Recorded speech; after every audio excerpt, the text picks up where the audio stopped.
ദുരന്തങ്ങൾ അഴിമതി നടത്താനുള്ള ഒരു വേദിയായി മാറുന്നു എന്നുള്ളൊരാശങ്ക നമ്മുടെ സംസ്ഥാനത്തെ ജനങ്ങൾക്കുണ്ട്.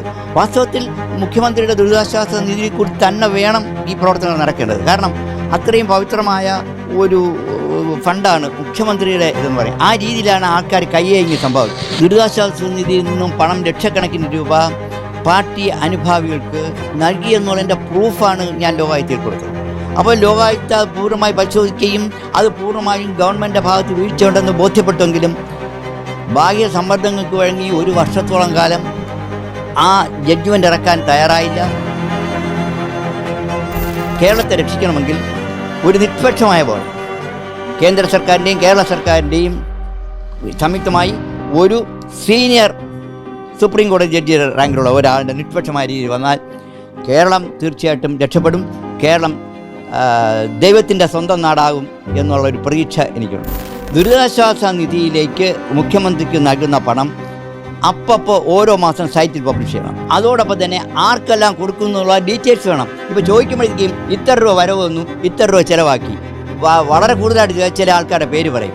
അത് ആർക്ക് എന്തിനു കൊടുത്തെന്നുള്ള കാര്യം ജനം അറിയണം. ഈ അടുത്ത ദിവസം കണ്ടല്ലോ, മുഖ്യമന്ത്രിയുടെ പ്രചരണാർത്ഥം കേരളത്തിൻ്റെ പ്രചരണം ഇന്ത്യയിലെ എല്ലാ സംസ്ഥാന സിനിമാ തിയേറ്ററിലും കാണിക്കുന്നതിന് വേണ്ടി 10-20 ലക്ഷം രൂപ മുടക്കുന്നു. ഇതൊക്കെ ജനങ്ങൾ കണ്ടുകൊണ്ടിരിക്കുകയാണ്. അപ്പോൾ ജനങ്ങൾക്ക് അതിലേക്ക് പണം കൊടുക്കാനൊരു അറപ്പുണ്ട്. ആ അറപ്പ് മാറ്റിയെടുക്കേണ്ടത് സർക്കാരാണ്. നമസ്കാരം.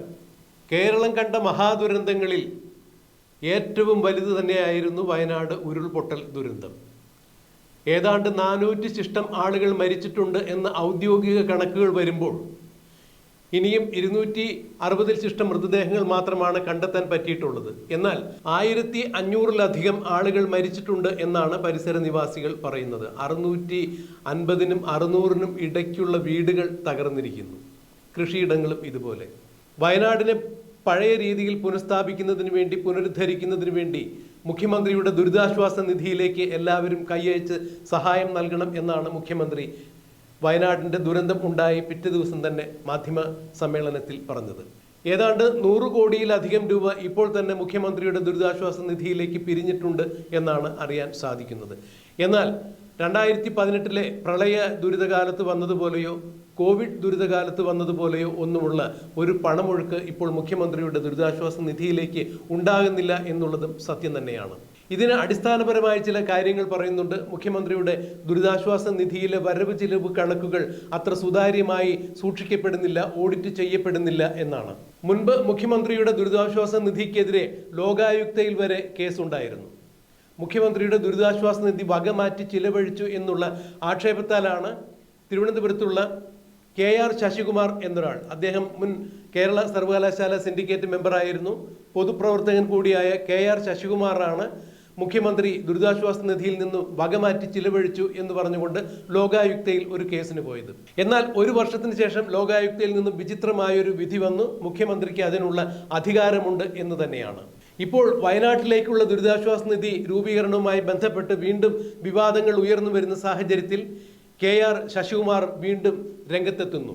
അദ്ദേഹവുമായി നടത്തിയ ഒരു അഭിമുഖത്തിലാണ് മുഖ്യമന്ത്രിയുടെ ദുരിതാശ്വാസ നിധിയെക്കുറിച്ചും ദുരിതാശ്വാസ നിധിയിൽ വരുന്ന ഫണ്ടുകൾ ഏത് വിധത്തിൽ എങ്ങനെയൊക്കെ ചിലവഴിക്കണം എന്നുള്ള കാര്യങ്ങളെക്കുറിച്ചുമെല്ലാം വളരെ വ്യക്തമായ രീതിയിൽ ശശികുമാർ സംസാരിക്കുകയുണ്ടായി. മുഖ്യമന്ത്രിയുടെ ദുരിതാശ്വാസ നിധി തന്നെയാണ് നമുക്ക് കേരളത്തിൽ ഏറ്റവും സുതാര്യമായ ദുരിതാശ്വാസ നിധി. എന്നാൽ അത് കൃത്യമായ രീതിയിൽ അക്കൗണ്ടബിൾ ആയിരിക്കണം, ഓഡിറ്റ് ചെയ്യപ്പെടണം എന്ന് തന്നെയാണ് ശശികുമാർ പറയുന്നത്. ഇതിനുവേണ്ടി അദ്ദേഹം ഇപ്പോൾ പ്രധാനമന്ത്രി നരേന്ദ്രമോദിക്ക് ഒരു കത്തയച്ചിരിക്കുന്നു. അതായത് വയനാട്ടിലെ ദുരിതാശ്വാസവുമായി ബന്ധപ്പെട്ട് കേന്ദ്രമന്ത്രിസഭയുടെയും കേന്ദ്രത്തിൻ്റെയും കൃത്യമായ ഒരു മേൽനോട്ടം മുഖ്യമന്ത്രിയുടെ ദുരിതാശ്വാസ നിധിയുമായി ബന്ധപ്പെട്ട് വയനാട്ടിൽ ഉണ്ടാകുന്ന ദുരിതാശ്വാസ പ്രവർത്തനങ്ങളിൽ ഉണ്ടാകണം എന്നാണ് ശശികുമാർ ഇപ്പോൾ പ്രധാനമന്ത്രിക്ക് അയച്ച കത്തിലെ പരാമർശങ്ങളിൽ ഒന്ന്. മാത്രമല്ല, വയനാട്ടിൽ ഉണ്ടായിരിക്കുന്നത് പശ്ചിമഘട്ട മലനിരകളിൽ ഉണ്ടായിരിക്കുന്ന അപജയം തന്നെയാണ്. പശ്ചിമഘട്ട മലനിരകളെ നമ്മൾ ചൂഷണം ചെയ്യുമ്പോൾ അവിടെ പ്രകൃതിക്ക് അനുയോജ്യമല്ലാത്ത രീതിയിലുള്ള ആവാസ വ്യവസ്ഥയൊരുക്കുവാൻ മനുഷ്യൻ പശ്ചിമഘട്ട മലനിരകളെ കയ്യേറി കണ്ടം തുണ്ടമാക്കി വെട്ടിമുറിച്ച് തോന്നിയ രീതിയിലുള്ള നിർമ്മാണ പ്രവർത്തനങ്ങൾ നടത്തി കഴിഞ്ഞാൽ തീർച്ചയായും നമ്മുടെ ജീവിതകാലത്ത് തന്നെ നമുക്കതിൻ്റെ പരിണിത ഫലങ്ങൾ, തിക്താനുഭവങ്ങൾ നേരിടേണ്ടതായി വരും എന്നാണ് മാധവ് ഗാഡ്ഗിൽ നമ്മളോട് അന്ന് പറഞ്ഞത്. അത് തന്നെയാണ് ഇപ്പോൾ സംഭവിച്ചിരിക്കുന്നത് എന്നാണ് ശശികുമാർ പറയുന്നത്. മുഖ്യമന്ത്രിയുടെ ദുരിതാശ്വാസ നിധി സുതാര്യമായിരുന്നാൽ അത് തന്നെയാണ് ഏറ്റവും വലിയ സുതാര്യമായ ഫണ്ട് അത് തന്നെയായിരിക്കും, കേരളത്തിലെ ദുരിതാശ്വാസ പ്രവർത്തനത്തിന് വിനിയോഗിക്കാൻ പറ്റിയ ഏറ്റവും നല്ല ഫണ്ട് അത് തന്നെയായിരിക്കും എന്നാണ് ശശികുമാർ പറയുന്നത്. ശശികുമാർ നൽകിയ അഭിമുഖത്തിലാണ് ഇത്തരം കാര്യങ്ങൾ വ്യക്തമാക്കിയത്. മുഖ്യമന്ത്രിയുടെ ദുരിതാശ്വാസ നിധിയെക്കുറിച്ചും ഈ ദുരിതാശ്വാസ നിധി വയനാട്ടിലെ ദുരിതബാധിത പ്രദേശങ്ങളിൽ വിനിയോഗിക്കുമ്പോൾ അതിൽ കൃത്യമായ ഒരു കണക്കുണ്ടായിരിക്കണം, കൃത്യമായ മേൽനോട്ടം ഉണ്ടാകണം. ഇതിന് കേന്ദ്രമന്ത്രിസഭയുടെയും പ്രധാനമന്ത്രിയുടെയും എല്ലാം കൃത്യമായൊരു ഏജൻസിയുടെയോ അന്വേഷണത്തിലായിരിക്കണം ഇത്തരം കാര്യങ്ങൾ നടക്കേണ്ടത്. ഇതിന് പ്രധാനമന്ത്രി കൃത്യമായ രീതിയിൽ മുൻകൈയെടുക്കണം എന്നൊക്കെ തന്നെ പറഞ്ഞുകൊണ്ട് ശശികുമാർ പ്രധാനമന്ത്രിക്ക് കത്തയച്ച സാഹചര്യത്തിൽ അദ്ദേഹം വെളിപ്പെടുത്തുന്ന ഇത്തരം കാര്യങ്ങൾക്ക് വളരെ പ്രാധാന്യമുണ്ട്, പ്രസക്തിയുണ്ട്. ശശികുമാർ നൽകിയ അഭിമുഖത്തിൻ്റെ പ്രസക്ത ഭാഗങ്ങൾ നമുക്കൊന്ന് കേൾക്കാം. നമ്മുടെ സംസ്ഥാനത്ത് നടക്കുന്ന പ്രകൃതി ദുരന്തങ്ങളിൽ നമ്മുടെ സംസ്ഥാന സർക്കാർ എടുക്കുന്ന നിലപാടുകളിൽ ജനങ്ങൾക്ക് വിശ്വാസക്കുറവുണ്ട്. തീർച്ചയായിട്ടും കഴിഞ്ഞ ഉരുൾപൊട്ടൽ, അതുപോലെ 2018 വെള്ളപ്പൊക്കം, ഇതിനെല്ലാം കയ്യേങ്ങിയ സംഭാവന, കോടിക്കണക്കിന് രൂപയുടെ സംഭാവനയാണ് നമ്മുടെ മലയാളികൾ മാത്രമല്ല അന്യ സംസ്ഥാന മുഖ്യമന്ത്രിമാരും വിദേശ മലയാളികളെല്ലാം നൽകിയത്. അവയൊന്നും തന്നെ പ്രോപ്പറായിട്ട് ചിലവാക്കിയിട്ടില്ല എന്നുള്ളൊരു ആക്ഷേപം വ്യാപകമായിട്ട് നമ്മുടെ സംസ്ഥാനത്തുണ്ട്. അത് കഴിഞ്ഞ് കോവിഡ് വന്നപ്പോൾ കോവിഡിൻ്റെ സമയത്തും നമുക്ക് കിട്ടിയ ഫണ്ടുകൾ കാര്യക്ഷമമായ രീതിയിൽ കൃത്യമായി വിനിയോഗിച്ചിട്ടില്ല എന്ന് മാത്രമല്ല, അറിയാമല്ലോ PP കിറ്റിനൊക്കെ കൊണ്ട് വ്യാപകമായ അഴിമതി നടന്നിട്ടുണ്ട്. അപ്പോൾ ദുരന്തങ്ങൾ അഴിമതി നടത്താനുള്ള ഒരു വേദിയായി മാറുന്നു എന്നുള്ളൊരാശങ്ക നമ്മുടെ സംസ്ഥാനത്തെ ജനങ്ങൾക്കുണ്ട്. വാസ്തവത്തിൽ മുഖ്യമന്ത്രിയുടെ ദുരിതാശ്വാസ നിധിയെക്കുറിച്ച് തന്നെ വേണം ഈ പ്രവർത്തനങ്ങൾ നടക്കേണ്ടത്. കാരണം അത്രയും പവിത്രമായ ഒരു ഫണ്ടാണ് മുഖ്യമന്ത്രിയുടെ ഇതെന്ന് പറയും. ആ രീതിയിലാണ് ആൾക്കാർ കയ്യേങ്ങി സംഭവിക്കുന്നത്. അപ്പോൾ സംഭാവന നൽകുമ്പോൾ അത് സുതാര്യമാണ് എന്ന് ബോധ്യപ്പെടുത്തേണ്ട ബാധ്യത മുഖ്യമന്ത്രിക്ക് സർക്കാരിനുണ്ട്. അക്കാര്യത്തിൽ നമ്മുടെ സർക്കാർ പരാജയപ്പെട്ടു എന്ന് പറയുന്നതിൽ എനിക്കൊരു മടിയില്ല. കാരണം ഞാൻ തന്നെയാണ് പരാതിക്കാരൻ. കാരണം മുഖ്യമന്ത്രിയുടെ ദുരിതാശ്വാസ നിധിയിൽ നിന്നും പണം ലക്ഷക്കണക്കിന് രൂപ പാർട്ടി അനുഭാവികൾക്ക്, ലക്ഷക്കണക്കിന് രൂപ അനർഹർക്ക് നൽകിയെന്നുള്ളതിൻ്റെ പ്രൂഫാണ് ഞാൻ ലോകായുക്തയിൽ കൊടുത്തത്. അപ്പോൾ ലോകായുക്ത പൂർണ്ണമായി പരിശോധിക്കുകയും അത് പൂർണ്ണമായും ഗവൺമെൻറ്റിൻ്റെ ഭാഗത്ത് വീഴ്ചയുണ്ടെന്ന് ബോധ്യപ്പെട്ടെങ്കിലും ബാഹ്യ സമ്മർദ്ദങ്ങൾക്ക് വഴങ്ങി 1 വർഷത്തോളം കാലം ആ ജഡ്ജ്മെൻ്റ് ഇറക്കാൻ തയ്യാറായില്ല. തുടർന്ന് ലോകായുക്തയുടെ നിയമം പോലും ഭേദഗതി ചെയ്തു. ഒരു ലോകായുക്ത എന്ന് പറഞ്ഞാൽ ചീഫ് ജസ്റ്റിസോ അല്ലെങ്കിൽ സുപ്രീം കോടതി ജഡ്ജിയോ ആയിരിക്കണമെന്നുള്ള മാറ്റിയിട്ട് ഇനി ഏതൊരു ജഡ്ജിക്കും, പാർട്ടി അനുഭാവിയായിരിക്കുന്ന ഏതൊരു ജഡ്ജിക്കും ലോകായുക്തയാവാമെന്നുള്ള അവസ്ഥയിലേക്ക് എത്തിയപ്പോൾ അഴിമതി ചൂണ്ടിക്കാണിക്കാൻ ജനങ്ങൾക്ക് അവസരമില്ലാത്തതായി. അതോടുകൂടി ആ ഭാഗം ക്ലോസ് ചെയ്തു. ഇപ്പോൾ തന്നെ വ്യക്തമായിട്ട് നമുക്ക് ദുരിതാശ്വാസ നിധിയിൽ എത്ര രൂപ ഉണ്ട്, എത്ര രൂപ വിനിയോഗിച്ചു, ആർക്കെല്ലാം കൊടുത്തു എന്ന് ചോദിച്ചാൽ വ്യക്തമായ മറുപടി വിവരാവകാശ രേഖയിൽ കൂടി പോലും കിട്ടുന്നില്ല. മറുപടി കിട്ടും, പക്ഷെ അതൊന്നും തന്നെ വ്യക്തമല്ല. അപ്പോൾ അങ്ങനെ ഇരിക്കുമ്പോഴാണ് നമ്മുടെ ഈ വലിയൊരു ദുരന്തം ഉണ്ടായത്. ആ ദുരന്തത്തിൽ ഇന്നലെ വരെ ഉണ്ടായ വെള്ളപ്പൊക്കത്തിലോ കോവിഡിലോ ഉണ്ടായ അനുഭവം ഉണ്ടാകരുത് എന്നുള്ള ഒരു ആഗ്രഹമാണ് പ്രധാനമന്ത്രിക്ക് കത്തെഴുതാൻ എന്നെ പ്രേരിപ്പിച്ചത്. ഞാൻ മറ്റൊന്നും പറഞ്ഞിട്ടില്ല. കേരളത്തിൻ്റെ ഇന്നത്തെ അവസ്ഥ, നമ്മുടെ പശ്ചിമഘട്ടം പൂർണ്ണമായും സംരക്ഷിക്കണമെന്ന് വർഷങ്ങൾക്ക് മുമ്പ് പ്രൊഫസർ മാധവ് ഗാഡ്ഗിൽ പറഞ്ഞതാണ്.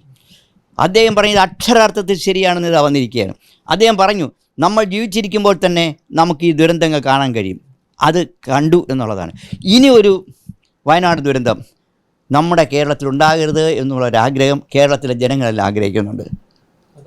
സർക്കാർ എത്ര ആഗ്രഹിക്കുമെന്ന് എനിക്കറിയില്ല, ജനങ്ങൾ ആഗ്രഹിക്കുന്നുണ്ട്. അതുകൊണ്ട് അവിടെ ഒരു റീബിൽഡിങ് വേണം, റീബിൽഡിങ് ഓഫ് വയനാട് വേണം. അവിടെ ഉള്ളവർക്ക് പുനരധിവാസം കൊടുക്കണം, അവർക്ക് വേണ്ട എല്ലാ സഹായങ്ങളും ചെയ്യണം.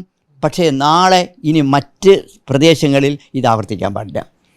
അതിനുവേണ്ടി PT തോമസ് എന്ന് പറയുന്ന ആ നമ്മുടെ വളരെ യുവായിരുന്ന കാലത്ത് നേതാവ്, അദ്ദേഹം ഇന്നും നമ്മുടെ കൂടെ ഇല്ല, അദ്ദേഹം പറഞ്ഞിരുന്ന കാര്യങ്ങളെല്ലാം 100% ശരിവെക്കുന്നതാണ്. പക്ഷേ അത് അംഗീകരിക്കാൻ ആ മാധവ് ഗാഡ്ഗിൻ്റെ റിപ്പോർട്ട് മാറി വരുന്ന ഒരു സർക്കാരും അതിൻ്റെ അക്ഷരാർത്ഥത്തിൽ അംഗീകരിക്കാൻ തയ്യാറാകാത്തത് വളരെ ശക്തരായ ആൾക്കാരുടെ കയ്യിലാണ് അവിടെയുള്ള റിസോർട്ടുകൾ എന്നുള്ളതാണ്. അപ്പോൾ ആ റിസോർട്ടുകൾ മാറ്റി അതിനെ പശ്ചിമഘട്ടമായിട്ട് നിലനിർത്തുക, കേരളത്തിനെ കേരളമായി നിലനിർത്തുക, കേരളത്തിനെ ബാഴ്സലോണിയാക്കണ്ട, കേരളത്തിനെ സിംഗപ്പൂരാക്കണ്ട. നമ്മുടെ മന്ത്രിമാരെല്ലാം വിദേശത്ത് പോകുന്നത് അതിനെ വിദേശ രാജ്യത്തിൽ തത്തുല്യമാക്കും. നമുക്ക് വേണ്ട, കേരളത്തിനെ കേരളമാക്കി നിർത്തണം. എങ്കിൽ മാത്രമേ ഈ കൊച്ചു സംസ്ഥാനം അക്ഷരാർത്ഥത്തിൽ ദൈവത്തിൻ്റെ നാടാവുള്ളൂ എന്നുള്ള മനസ്സിലൊരാഗ്രഹമാണ് എന്നെ പ്രധാനമന്ത്രിക്ക് കത്തുകൊടുക്കാൻ പ്രേരിപ്പിച്ചത്. അതിൽ വളരെ വിശദമായി പറയുന്നത് എന്തൊക്കെയാണ്? ഞാൻ ഇവിടെ CMDRF വളരെ എഫക്റ്റീവായിട്ട് പ്രവർത്തിക്കണമെന്ന് ആഗ്രഹമുണ്ട്. പക്ഷേ അത് പ്രവർത്തിക്കട്ടെ. പക്ഷേ വയനാടിൻ്റെ കാര്യത്തിൽ ഒരു പ്രത്യേക ഫണ്ടിങ് ഉണ്ടാവണം, പ്രത്യേക മേൽനോട്ടം വേണം. പ്രത്യേകിച്ച് പശ്ചിമഘട്ട പ്രൊട്ടക്ഷൻ കൂടി ഉള്ളതുകൊണ്ട് അത് സംസ്ഥാന ഗവൺമെൻറ് മാത്രം ആലോചിക്കേണ്ട കാര്യമല്ല. കാരണം പ്രൊഫസർ മാധവ് ഗാഡ്ഗിൽ അദ്ദേഹത്തിൻ്റെ റിപ്പോർട്ടിനകത്ത് വളരെ വ്യക്തമായിട്ട് പറഞ്ഞിട്ടുണ്ട്, പശ്ചിമഘട്ട സംരക്ഷണം സെൻട്രൽ ഗവൺമെൻറ്റും സ്റ്റേറ്റ് ഗവൺമെൻറ്റും സംയുക്തമായി ചെയ്യണമെന്ന് അദ്ദേഹം പറഞ്ഞിട്ടുണ്ട്. കാരണം എൻവയൺമെൻറ്റിൻ്റെ കാര്യങ്ങൾ വരുമ്പോൾ സെൻട്രൽ ഗവൺമെൻറ്റിന് അധികാരമുണ്ട്. അപ്പോൾ കേന്ദ്ര സർക്കാരും കേരള സർക്കാരും കൂടി സംയുക്തമായി ഒരു ജഡ്ജിയുടെ മേൽനോട്ടത്തിൽ നമ്മുടെ കേരളത്തിന് വേണ്ട ഡ്യൂ റെപ്രസെൻറ്റേഷൻ കൊടുത്തുകൊണ്ട് പുനരുദ്ധാരണ നടപടികൾ കൈക്കൊള്ളണം എന്നാണ് ഞാൻ പ്രധാനമായിട്ട് പ്രധാനമന്ത്രി കൊടുത്ത കത്തിൽ പറഞ്ഞിട്ടുള്ളത്. വാസ്തവത്തിൽ ഇവിടെ നിന്ന് വരുന്ന ഫണ്ടുണ്ടല്ലോ, ആ ഫണ്ട് മുഴുവനും ആ കമ്മിറ്റിയിലേക്ക് മാറ്റണം. ആ ഫണ്ട് സുതാര്യമായിരിക്കണം. കാരണം ഇപ്പോൾ തന്നെ ഗവൺമെൻറ് ഇവിടെ പരിശോധിച്ചിട്ട് 2000 കോടി രൂപ കേന്ദ്ര സർക്കാർ തരണമെന്ന് പറഞ്ഞിരിക്കുകയാണ്. വാസ്തവത്തിൽ എന്തെങ്കിലും അതിനകത്ത് വളരെ അതിശക്തിപരമായ ഒരു എമൗണ്ടാണ്. ഞാൻ പറയാം, അത് എല്ലാവരും സ്വാഗതം ചെയ്യുമായിരിക്കാം. 2000 കോടി രൂപ നമ്മുടെ സംസ്ഥാനത്തിന് കിട്ടും. വാസ്തവത്തിൽ ഞാൻ ചോദിക്കട്ടെ, അവിടെ മരണപ്പെട്ടവർക്ക് വേണ്ട വീടുകൾ ഞാൻ മനസ്സിലാക്കിയിടത്തോളം DYFI ആകട്ടെ, CPM ആകട്ടെ, കോൺഗ്രസ് ആകട്ടെ, രാഹുൽ ഗാന്ധി ഉൾപ്പെടെ വിവിധ ഓർഗനൈസേഷൻസ്, അതേപോലെ തന്നെ HRDS എന്ന് പറയുന്ന അവരുടെ ഒരു സംഘടന, അവരുൾപ്പെടെ എത്ര വീട് വേണമെങ്കിലും വച്ചു കൊടുക്കാമെന്ന് പറയുമ്പോൾ, അതിനുവേണ്ട പണം കൊടുക്കാമെന്ന് പറയുമ്പോൾ, വീട് വയ്ക്കാനുള്ള സ്ഥലം ഗവൺമെൻറ് കൊടുത്താൽ മതി എന്ന് പറയുമ്പോൾ, അപ്പോൾ സംസ്ഥാന ഗവൺമെൻറ് ഉത്തരവാദിത്തമുണ്ട്. ഇതെല്ലാം കോർഡിനേറ്റ് ചെയ്യാൻ ഈ പറയുന്ന വീട് വെച്ച് കൊടുക്കാമെന്ന് പറയുന്ന ഓർഗനൈസേഷന് പറ്റില്ല, ഗവൺമെൻറ് മാത്രമേ പറ്റുള്ളൂ. ഗവൺമെൻറ് മിഷണറിക്ക് മാത്രമേ വർക്ക് ചെയ്യാൻ ഒക്കുള്ളൂ. അതുകൊണ്ട് ആ പണം കൂടി ഈ കോമൺ ഫണ്ടിലേക്ക് കേന്ദ്ര സർക്കാരും സംസ്ഥാന സർക്കാരും ചേർന്നുണ്ടെന്ന് വച്ചിട്ട് പൂൾ ചെയ്ത് അവിടുത്തെ പ്രകൃതിക്ക് യോജിച്ച ഇണങ്ങിയ രീതിയിൽ ഉള്ള കെട്ടിടങ്ങൾ വയ്ക്കാൻ തയ്യാറാകണം. അതല്ല അവിടെ നിന്ന് മറ്റു സ്ഥലത്തേക്ക് മാറി താമസിക്കാൻ ആഗ്രഹിക്കുന്നവർക്ക് വേണ്ട നഷ്ടപരിഹാര തുക കൊടുക്കണം. ആ രീതിയിൽ തീർച്ചയായിട്ടും നമ്മുടെ വയനാടിനെ പഴയ രീതിയിൽ വയനാടാക്കി മാറ്റാൻ കഴിയും. അതിനുവേണ്ടി സെൻട്രൽ ഗവൺമെൻറ് മുൻകൈ എടുക്കണം എന്നുള്ള ഒരു റിക്വസ്റ്റാണ് ഞാൻ പ്രധാനമന്ത്രി കൊടുത്തിരിക്കുന്നത്. തീർച്ചയായിട്ടും അങ്ങനെയാണെങ്കിൽ വയനാട് മാത്രമല്ല, നമ്മുടെ പശ്ചിമഘട്ടത്ത് മൂന്നാർ ഉൾപ്പെടെയുള്ളിടത്തുള്ള ഈ കയ്യേറ്റങ്ങളെ ഒഴിപ്പിക്കാൻ കഴിയും. പ്രത്യേകിച്ച് ഞാൻ മറ്റൊരു കാര്യം പറഞ്ഞിട്ടുണ്ട്, അനധികൃതമായ ക്വാറി, ആ ക്വാറികൾ നിയന്ത്രിക്കണം. അപ്പോൾ ഈ വക കാര്യങ്ങളിൽ കേന്ദ്ര ഗവൺമെൻറ്റിയുടെ കർക്കശമായ നിലപാടെടുത്തില്ലെങ്കിൽ സംസ്ഥാന ഗവൺമെൻറ്റിന് വോട്ട് ബാങ്ക് ലക്ഷ്യമാക്കി പ്രവർത്തിക്കുമ്പോൾ അവർക്ക് സ്വതന്ത്രമായി പ്രവർത്തിക്കാൻ കഴിയില്ല എന്നാണ് ഞാൻ വിശ്വസിക്കുന്നത്. അപ്പോൾ അങ്ങനെ കേരളത്തെ രക്ഷിക്കണമെങ്കിൽ ഒരു നിഷ്പക്ഷമായ ബോഡി, കേന്ദ്ര സർക്കാരിൻ്റെയും കേരള സർക്കാരിൻ്റെയും സംയുക്തമായി ഒരു സീനിയർ സുപ്രീം കോടതി ജഡ്ജി റാങ്കിലുള്ള ഒരാളുടെ നിഷ്പക്ഷമായ രീതിയിൽ വന്നാൽ കേരളം തീർച്ചയായിട്ടും രക്ഷപ്പെടും. കേരളം ദൈവത്തിൻ്റെ സ്വന്തം നാടാകും എന്നുള്ളൊരു പ്രതീക്ഷ എനിക്കുണ്ട്. അതായത് ഈ മുഖ്യമന്ത്രിയുടെ ദുരിതാശ്വാസ നിധിയുടെ വിശ്വാസ്യത വർദ്ധിപ്പിക്കാൻ വേണ്ടി അല്ലേ? തീർച്ചയായിട്ടും ആ രീതിയിൽ വരികയും ഒരുപാട് ഞാൻ കേസ് കൊടുത്തതിനകത്ത് കുറേ പേർ കൊടുത്തെല്ലാം പോകട്ടെ, ഇനിയുള്ള പണമെങ്കിലും ദുരിതാശ്വാസ നിധിയിലേക്ക് മുഖ്യമന്ത്രിക്ക് നൽകുന്ന പണം അപ്പോൾ ഓരോ മാസം സൈറ്റിൽ പബ്ലിഷ് ചെയ്യണം. അതോടൊപ്പം തന്നെ ആർക്കെല്ലാം കൊടുക്കുന്നുള്ള ഡീറ്റെയിൽസ് വേണം. ഇപ്പോൾ ചോദിക്കുമ്പോഴേക്കും ഇത്ര രൂപ വരവ് വന്നു, ഇത്ര രൂപ ചിലവാക്കി, വളരെ കൂടുതലായിട്ട് ചില ആൾക്കാരുടെ പേര് പറയും. അത് ആർക്ക് എന്തിനു കൊടുത്തെന്നുള്ള കാര്യം ജനം അറിയണം. ഞാൻ ദുരിതാശ്വാസ നിധിയിലേക്ക് പണം കൊടുക്കുമ്പോൾ, അല്ലെങ്കിൽ ഞാൻ പറയുന്നത് കൊച്ചു കുട്ടികൾ പോലും കാശ് കൊടുക്കുക പൊടിച്ച് പണം കൊടുക്കുമ്പോൾ അവർക്കുൾപ്പെടെ അറിയാനുള്ള അവകാശമുണ്ട്. അപ്പോഴേക്കും ഇത്ര രൂപ വന്നു, ഇന്ന ആവശ്യങ്ങൾക്ക് കൊടുത്തു. കാരണം ദുരിതാശ്വാസ നിധിയെക്കുറിച്ച് വളരെ വ്യക്തമായിട്ട് നിയമത്തിനകത്തുണ്ട്. പ്രകൃതിക്ഷോഭത്തിന് കൊടുക്കാം, മഹാമാരിക്ക് കൊടുക്കാം, ആൾക്കാർക്ക് ഏറ്റവും വലിയ രോഗങ്ങൾ വന്നാൽ രോഗത്തിന് സഹായിക്കാം. അതിന് മാത്രമേ കൊടുക്കാവുള്ളൂ. അതിന് തന്നെയാണ് എല്ലാവരും ദുരിതാശ്വാസത്തിന് പണം കൊടുക്കുന്നത്. അത് എത്ര കോടി രൂപ കൊടുത്താലും എല്ലാവർക്കും വളരെ മനസ്സിന് സന്തോഷമാണ്. അതിന് പകരം എത്ര രൂപ കൊടുത്തു, എത്ര രൂപ വന്നു എന്നുള്ള അറിയില്ല.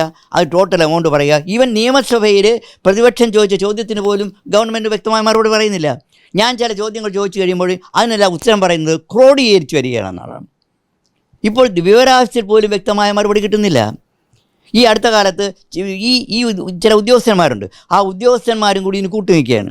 ആ ഉദ്യോഗസ്ഥന്മാർക്ക് റിട്ടയർ ചെയ്ത് കഴിഞ്ഞാൽ അവർക്ക് പുനർനിയമനം കിട്ടുന്നുണ്ട്. ഇപ്പോൾ തന്നെ ചീഫ് സെക്രട്ടറിമാർ ആരും റിട്ടയർ ചെയ്യുന്നില്ല. റിട്ടയർ ചെയ്യുന്ന ചീഫ് സെക്രട്ടറിമാർ അടുത്ത തവണ മുതൽ വാങ്ങിച്ച ശമ്പളവും പെൻഷനും കൂടെ ചേർത്ത് ഉയർന്ന തസ്തികകൾ കൊടുക്കുകയാണ്. ആർക്കെല്ലാം, ഏതെല്ലാം ചീഫ് സെക്രട്ടറിക്ക്, ഏതെല്ലാം DGPക്ക്, ഏതെല്ലാം IAS ഉദ്യോഗസ്ഥർക്ക് പുനർനിയമനം കൊടുത്തു എന്നുള്ള ഒരു ചോദ്യം ചോദിച്ചിട്ട് മറുപടി പറയുന്നത് ക്രോഡീകരിച്ച് വരികയാണെന്നുള്ളതാണ്. സർക്കാരിൻ്റെ കയ്യിലുള്ള രേഖ ഇവിടെയാണെന്ന് പറയാൻ എന്താ മടി? അപ്പോൾ എല്ലാ കാര്യങ്ങൾക്കും രഹസ്യമാണ്. അതുപോലെ തന്നെയാണ് ദുരിതാശ്വാസ നിധിയുടെ കാര്യത്തിലും. അതുകൊണ്ട് മുഖ്യമന്ത്രിയുടെ ദുരിതാശ്വാസ നിധി ശക്തമാക്കണം. എല്ലാവരും ദുരിതാശ്വാസ നിധിക്ക് സംഭാവന നൽകണം. ദുരിതാശ്വാസ നിധിയുടെ വിനിമയം സുതാര്യമാകണം. അങ്ങനെ ആയിക്കഴിഞ്ഞാൽ തീർച്ചയായിട്ടും മുഖ്യമന്ത്രിയുടെ ദുരിതാശ്വാസ നിധിയിൽ ജനങ്ങൾക്കുള്ള വിശ്വാസം ഉണ്ടാകും. ആ വിശ്വാസം ഇല്ലാത്തതുകൊണ്ടാണ് പലരും സ്വന്തമായിട്ട് നേരിട്ട് കൊടുക്കാമെന്ന് പറയുന്നത്. ഇപ്പോൾ തന്നെ ഞാൻ മനസ്സിലാക്കുന്നത് മുഖ്യമന്ത്രിയുടെ ഓഫീസിൽ നിന്നും ശക്തമായി എല്ലാ വിങ്ങകളിലും വേണ്ട പ്രചരണം കൊടുക്കുന്നുണ്ട്.